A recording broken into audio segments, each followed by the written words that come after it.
Hi guys, and welcome back to MotorBeam ProjectCar. Now in season 1 of ProjectCar, we actually changed the color of the car by wrapping it. But many of you disappointed me by telling us that, the car is a ricer. Well, we certainly don't think so, but going by your feedback, we've decided to unwrap the car. Obviously all the performance mods have been done, so now it's time to focus on the aesthetics of the vehicle.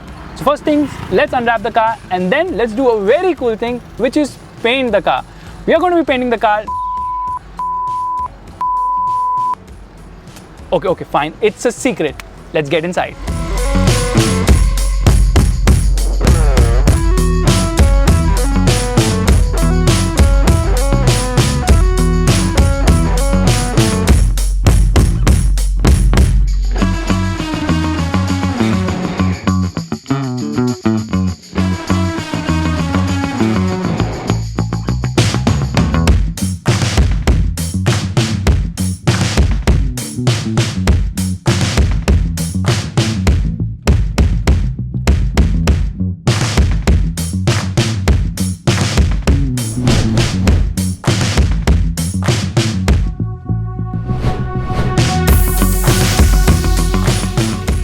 The car has been finally unwrapped. Thanks to Brendan from Detailing Studio at DNO Motorsports for helping me unwrap the car. And now it's time for me to change into my specialized MotorBeam jumpsuit because safety is important.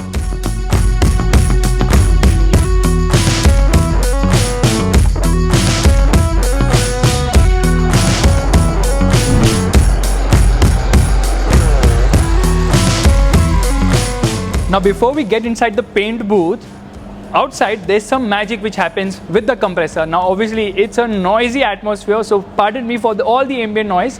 What the compressor does is it maintains the air pressure for painting, and obviously when you compress air, the temperature rises.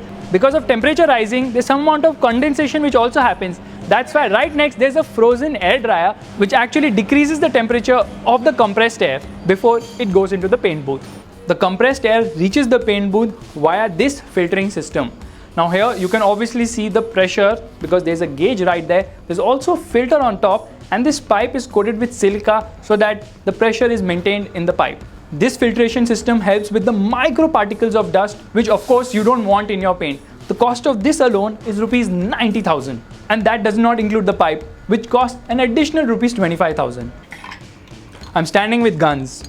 Paint guns. I'm not playing PUBG here, but these guns are extremely important. They come from a company called Devil Bliss, and they don't cause any bliss on your wallet because each one of them costs upwards of rupees 1 lakh. Now there are different guns for different purposes. Like for primer there's a separate gun, for painting there's a separate gun, and of course for lacquer there's another separate gun. This is a paint booth, but what exactly is a paint booth? It's a temperature controlled room where sanitization is as important as it is in a hospital. So it is imperative that you're able to control the temperature inside, and this whole module does that for you. The temperature inside can be taken all the way till 60 degrees for painting.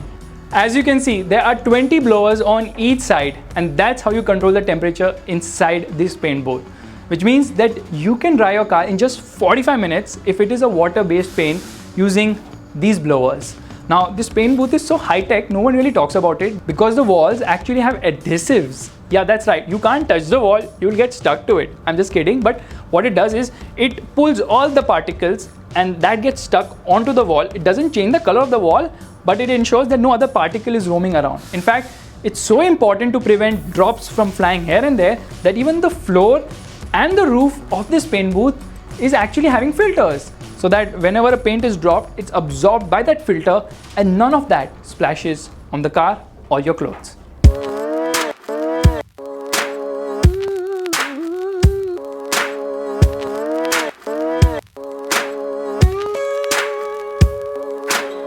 We started off with removing the front fender of the car and sampling our color on it.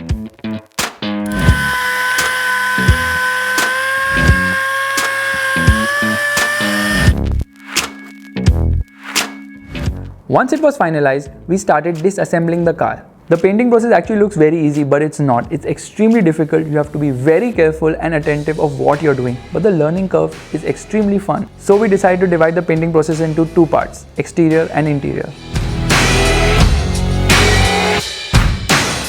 After disassembling the car completely, You must remove all the sticky gum residue from the car using any type of degreaser. Once you're done with that, the next step is sanding the car, which ensures the stock paint is completely removed. This is the driver's side door. Everything has been removed, which means that there's no door handle, there are no moldings, there's no window either, because we are going to start with sanding right away. Now this is the machine for sanding. As you can see, this is the paper on top and it's stuck by Velcro. All you have to do is put it down like this. That's it. And it's as easy as that. ये तो मेरे बाएं हाथ का खेल है.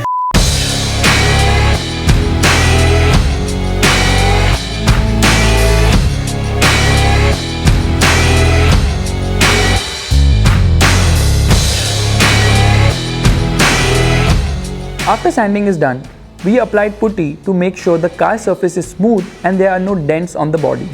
Our cars have a lot of dents and scratches which are actually not visible to the naked eye. However, when you touch it, you can feel it. The application of putty actually cures these scratches, making the car's body smooth, preparing it for the base coat, which happens to be the primer, which is also the next step.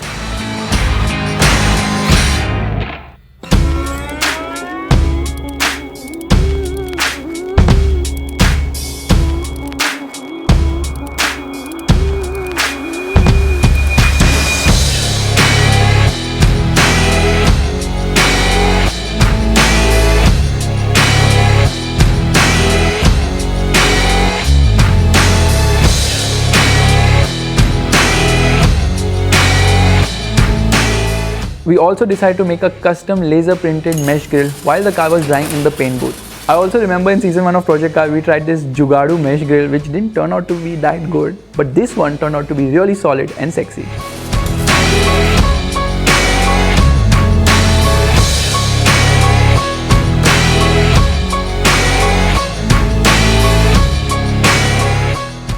The primer was dry and perfectly settled.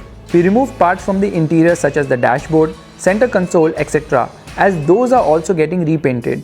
We also removed the steering because we decided to install a custom made steering with our MB initials on it. Removing the interior took an entire day because there's so many sensors and wires and nuts and bolts and you have to actually keep a track of all of them for reassembly, of course. Anyways, day 2, I went to the workshop and it was time to shine. I jumped into my jumpsuit, literally, and started to paint. I'm on the run, I've got no alibi for what I've done. Took what you treasure and I'm never gonna give it up. I left these empty streets and hide within the shadows. You think I'm low but you don't know how low I'll go.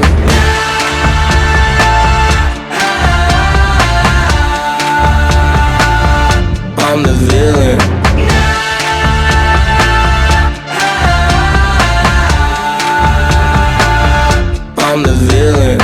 The car was ready, the painting was complete, and now it was time to install the Naka duct, which means taking measurement of the bonnet and then cutting it out and installing the Naka duct so that the air filter could breathe better.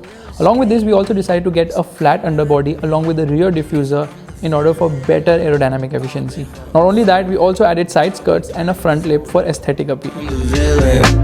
Yeah, I'm gonna take it. I've been hunting for it. I've been planning for it. I'm the villain. Yeah, I'm gonna take it. Hide in my layer, won't know where they'll come when they least expect. They won't know the day, world's ours to take, will come when they least expect.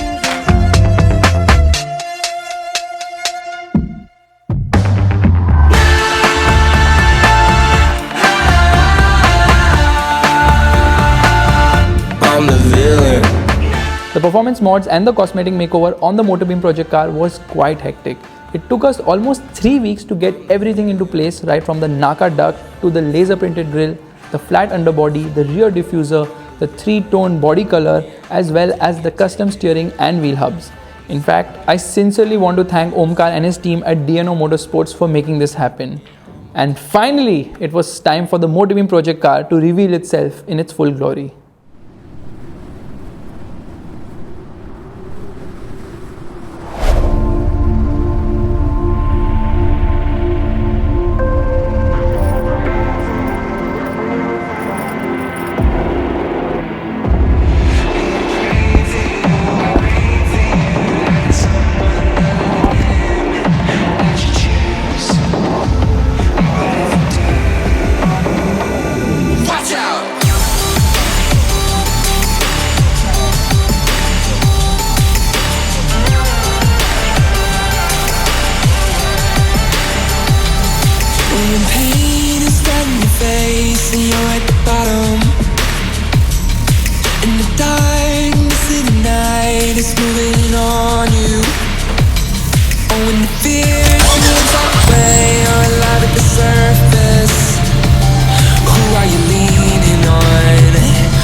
The car that you're sitting on is our project car. It's MotorBeam's project car. We have played a vital role in building this car. So you know what? Stop being so cool on your own. With the mods, I won't tell you how much it produces because I'm going to spank you. I am a badass because I am driving the Kia Seltos GT line. Yay! The balance through the corners is absolutely surreal. The way it performs is super duper awesome.